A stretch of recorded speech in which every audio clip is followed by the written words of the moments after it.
আমি এখন কেন, আমি তো তখন থেকেই আছি। ডিসি স্যার যেন দ্রুতভাবে আইনগত ব্যবস্থা নেয়।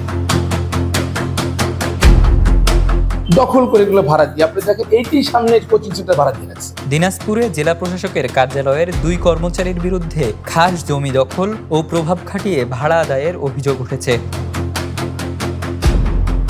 অভিযোগ রয়েছে জেলা প্রশাসক কার্যালয়ের পিয়ন শাহিদা বেগম ও তার স্বামী ড্রাইভার রহমান আলী শিয়া সম্প্রদায়ের ইমামবাড়ির সামনের জায়গা সহ একাধিক খাস জমি দখল করে রেখেছেন। সরকারি চাকরির পরিচয় ও প্রভাব দেখিয়ে সাধারণ মানুষকে ভয়ভীতি দেখানোরও অভিযোগ করেছেন স্থানীয়রা। ওনারা এই জমি দখল করে ওনারা বাড়িঘর বানিয়ে ভাড়া দিচ্ছে, আর যখনই কথা বলতে যায় তখনই ওনারা ধমক দেয়, ডিসি অফিসের পাওয়ার দেখে ওনারা।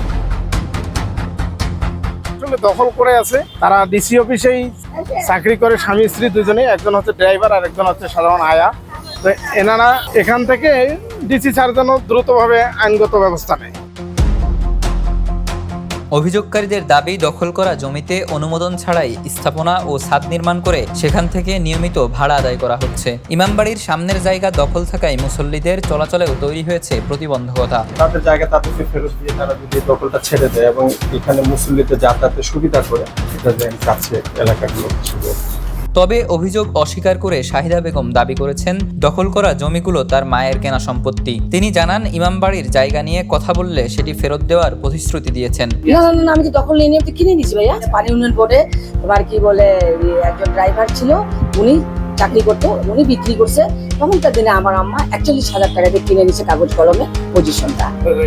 ওটা তো হচ্ছে সরকারের খাস জমি। সরকারের খাজা পজিশন সবাই কিনে কিনে আছে, যেভাবে বাড়ি বানায় আছে সবাই আছে। আমি দেখো না, ওটা আমার আম্মা।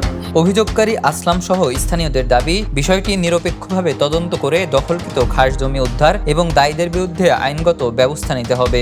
আমরা এর আগেও বারবার বলার পরেও এই প্রশাসন মহোদয়কে আমরা বারবার বলেছি যে এইটা একটা সংখ্যালঘু সম্প্রদায়ের জায়গা, যে আমরা কিভাবে এই যে একটা আমাদের এখানে পরিখানা নেই, একটা আমাদের ওয়াশরুম নেই, একটা বিশ্রামাগার নেই, সর্বোপরি আমরা যাতায়াতের যে রাস্তাটা সেটি বন্ধ হয়ে গেছে। আমরা জেলা প্রশাসন মহোদয়ের কাছে আমাদের আবেদন, আমাদের এই সম্প্রদায়ের পক্ষ থেকে আমরা সকলের পক্ষ থেকে ওনাদের কাছে আবেদন জানাই যে অনতিবিলম্বে আমাদের এই যাতায়াতের রাস্তাটা খুলে দিবেন। স্থানীয় সচেতন মহলও বলছে সরকারি সম্পত্তি দখলমুক্ত করে প্রকৃত ভূমিহীনদের মধ্যে বন্টনের পাশাপাশি অভিযুক্তদের বিরুদ্ধে দৃষ্টান্তমূলক ব্যবস্থা নেওয়া জরুরি। Desk report, the news. দেশে দেশে সবার সাথে দ্য নিউজ।